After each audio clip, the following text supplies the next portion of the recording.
Techie Bressa, the Citybird SUV.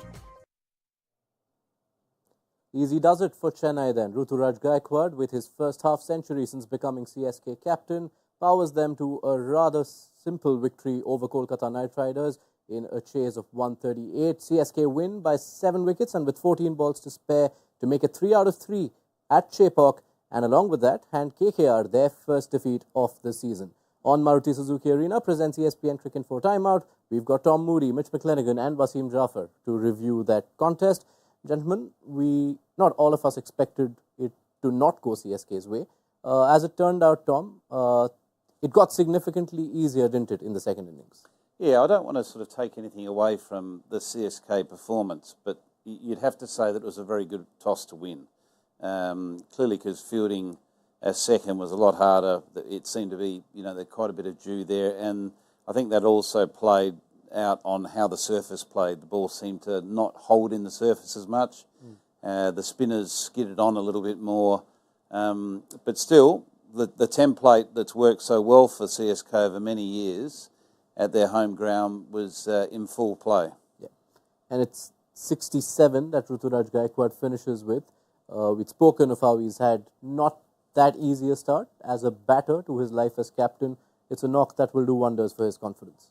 Yeah, I think because of the score was low, he could bat time and spend some time on the wicket.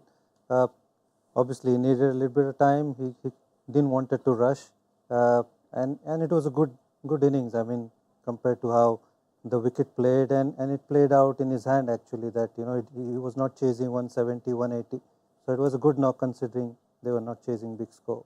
Yeah, and as we continue our dissection of this victory for Chennai, we also invite you to send in your question for the panel. Throw whatever you have at us on the comment section, and we'll be sure to carry it forward. Mitch, talking about Kolkata's bowling in terms of both plans and execution, the manner we saw the wicket play in the first innings, did it surprise you that they used only 1 over of spin in the power play? Yeah, it did. I think when you're trying to defend such a low total, I think you probably would have liked to see another couple of overs of spin in the power play. But they saw some good signs in Mitchell Starc's first over, where the ball swung quite a lot, and he actually looked like he was going to be on tonight. And I think there was that over, Mitchell Starc's second over, which went for, I think, 3 boundaries, was probably the turning point where Chennai actually played him quite nicely and kind of got some momentum back into that power play. And the fact that they didn't make any breakthroughs, barring obviously Rutchin in the power play, was quite significant. And tactically, CSK putting Daryl Mitchell up to bat at 3 in those conditions, I think was a genius stroke. He's been struggling a little bit in the middle order, and I think Stephen Fleming might have seen the conditions and said, well, might just want Rahane to drop down the order and play spin in those conditions, and Daryl Mitchell was good at the top tonight. I think that might also have been aided a bit by Rahane being off the field, which might not have allowed him to enter as early as that. But speaking of the KKR bowlers, even when the spinners came on, Tom, we saw them bowling a lot faster. A lot of balls bowled by Narayan and Varun were around the 100-kilometer range. And the one ball Narayan did bowl at less than 90, got the wicket of Daryl Mitchell. Is that something they could have done differently? Yeah, possibly. Without knowing the condition of the ball and also the conditions they're bowling, sometimes when you do have a ball that, the seam is carrying some moisture from the outfield, it's very hard to really get a grip and try to rip the ball and get the spin they'd ideally like to get. You lose that, subtle control. So what you do find quite often in those conditions is the spinners push it through more so for accuracy than to try to generate spin, which they would normally do if you've got a completely dry ball and a surface that's offering something. I mean, I was surprised that Anukul only bowled 1 over. I mean, that was the power play over. And then obviously Ruturaj played some good shots in that power play. But he was not used up until the last over of the match. So you bring him in as an impact sub and then you don't use him. You might as well have probably bring in a leg spinner, which might have been handy on that pitch. I just on the hindsight, I'm saying. Yeah, and the point at which they got Anukul Roy also becomes significant because there were only 9 balls left in that innings, and there was Mitch Starc to come. It felt like at that time any batter who comes in will find it hard to score. So benefit of hindsight, yes, but Suyash Sharma could have been more of a presence on this wicket than Anukul Roy. Well, I think Anukul Roy came in. I know there was only 9 balls left, but he can bat. And there was talks of him batting in the middle order in the previous game where he was in the starting lineup. So you'd be expecting that if he got to face 7 balls, that he could probably hit a couple of boundaries, which probably we saw Mitchell Starc struggle to Mustafizur on that wicket. So you needed someone who could bat to come up and try and get some runs. I think they were pretty obviously going in with the intent that they thought that they were runs short and needed him to come in. But Anukul Roy's a good bowler as well. So, yep, you can look after the game and say leg spinner would have been a good option. But the hand was kind of made for them, right, because of the way they batted previously. So they had to go with that option. JM sends us a question which could help carry forward this conversation. How would you rate Shreyas Iyer's captaincy tonight and on the whole? I think tonight there's poor captaincy at the toss in losing the toss. Lots of control. But in that situation, I thought his captaincy was okay. There's a couple of points that have already been discussed, and particularly when you've got someone like Sunil Narayan, who's played over 500 games in this format, not to get him into the contest early, and he has bowled a lot of power play overs before, particularly given what you saw in the first innings, and also if you felt if Jha was going to set in, it gets worse as the innings goes on. So how are you going to win that game? You're going to win that game by taking 3 or more wickets in the power play. Who are the bowlers in your armoury that are capable of doing that? You'd say Mitchell Starc historically, not so much what he's done in his time so far in this IPL, but historically Starc, yes. Narayan would be my second choice out of that whole bowling attack. And so that's where I think there was a miss tactically. He could have easily bowled 2 overs and broke through and put them under a huge amount of pressure, chasing a small total. Wasim, question for you from Megastar Rocky. Why was the KKR batting not clicking during the middle overs? They kept chipping wickets away to Jadeja. Is that something you agree with? Well, I think first of all, they played some ordinary shots. And probably the template that IPL has set, teams are scoring 200 plus. So they probably went after without understanding that this is not the pitch where you can get 180, 190. So they went hard and kept pushing. I think that was probably the mistake. They should have understood that this is not the pitch. Probably 160 would do. So I just felt that they had some really, soft dismissals, considering that the pitch wasn't suited for that. Just going back to your point on the toss, and if we see this surface and these conditions in Chepauk, this is the second time this pitch was used. The first one was the tournament opener where RCB made 173. But this can't become a go-to strategy for Chennai, can it? Because it's fraught with risk. Yeah, well, any team winning the toss in Chennai will be wanting to make sure they bat second, because if the overhead conditions sort of are screaming at you, saying that Jha's going to set in, there's a considerable advantage, particularly given that it's a double-edged sword as well, because the first innings it looked challenging to bat on, and it was very hard to access the boundary because the ball was holding and turning a bit. And then you have the polar opposite in the second half. You watch, Dubé towards the end there when it was really skidding onto the bat. He had some magnificent sixes, and they were well wide of off stump. One straight over mid-off, the other one was nearly over extra cover. There's no way in the world you could have played that shot in the first innings. Right. One question for you, Mitch, from Mohammad Mridha. How important is Fizz at the death, especially given how we bowled today? Yeah, well, particularly in today's conditions, he's vitally important to Chennai. If they do roll out wickets that are like this again, he becomes a serious handful. The way he bowled to Andre Russell at the end for one of the best finishes in the game, not to be able to lay bats on him, I think he's massively important. And we've spoken about it a couple of times in previous shows, but he's got his pace back.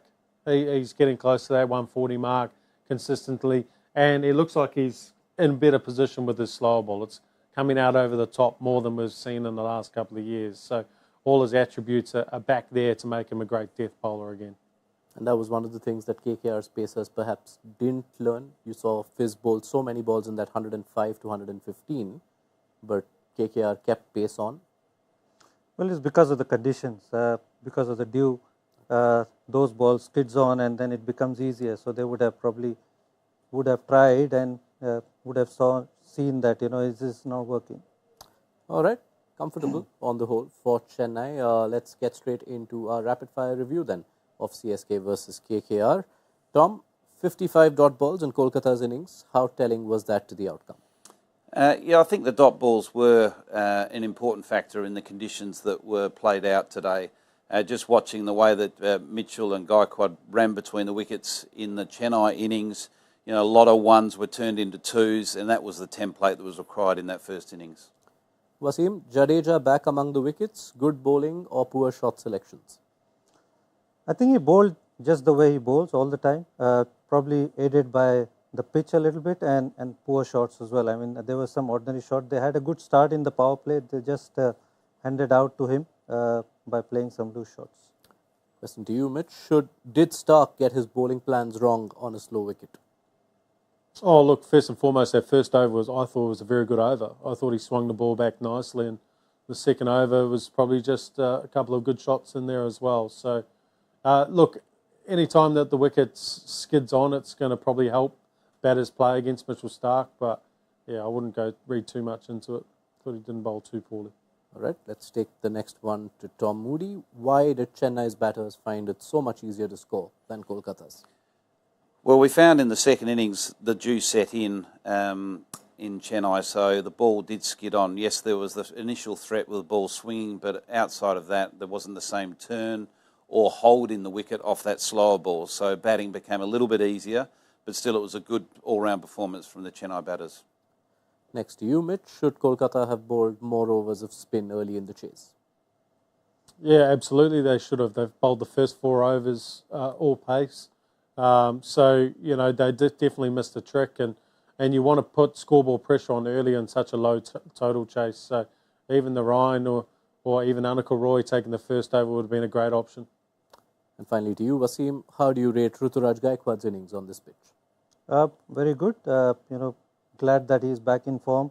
You need your captain to score runs, and obviously he was under pressure because he's coming in for MS Dhoni. But that was that kind of innings needed for him to get that confidence back. Okay, just going to look for invite more questions while we speak about, just touch up on more aspects of this game. Shivam Dubey continues to get some runs, 28 of 18 at the end. You spoke of the shot that wouldn't have been easy to play in the first innings, but continues to contribute pretty much every game for Chennai. Well, he's got a set role, and he's playing that role superbly well. He's got an enormous amount of confidence since he's moved to Chennai. He's grown under, firstly, MS Dhoni's leadership and Stephen Fleming, the coach there, his guidance. So he's a real bonus to that outfit because players of that calibre are rare, whether they be Indian players or overseas players, the players that can, at will, really from ball one, hit the ball out of the ground. So, he's a very important part of their batting unit. All right. I think we're ready with the bit you all have been waiting for. It's time for us to go into the impact zone.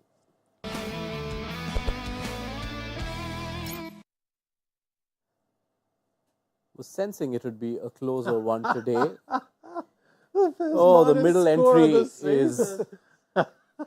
Allow us a minute, Wasim. You have... That must be the first time. That is the first time. Oh, my word. That is embarrassing. That is embarrassing. Can we see it again? That's so bad. No, we don't need to see it again. Yeah. Wasim, take it away. Well done, Wasim. No, I mean, I'm just pleased. At the first half, it looked like I'm way behind with Phil Salt getting out on the first ball. Mustafiz didn't pick any wickets till the last over. At the end, yeah. A couple of little. So I thought I'm gonna hand it to probably Tom or maybe Mitch, but given the uniqueness, serves me right, doesn't it? I backed KKR against CSK at home, and I get a -7. So. That's 7 had to be the number. it had to be in there, didn't it? For that, you have to come dressed totally in yellow tomorrow, You ain't doing that to me, man. top to bottom. It's got to be a pre-show bit. All right. Congratulations, Wasim Jaffer. More points to you. We will show you tomorrow what that means to the season leaderboard and how much you've caught up on these fine gentlemen. Now we will leave things at that for tonight then. CSK comfortably over the line over Kolkata Knight Riders. Thank you to Tom Moody, Mitch McClenaghan and Wasim Jaffer for their company this Monday evening. Be sure to download the ESPN Cricinfo mobile app. It will have you covered with everything the captains have to say at the end of this game, a first defeat for KKR. So you'll find out how they react to their first defeat of the campaign. Next up on Tuesday, we have Punjab Kings versus Sunrisers Hyderabad. Build up to that will begin just before toss time. So be sure to join us then on Maruti Suzuki Arena. Presents ESPN Cricinfo Timeout.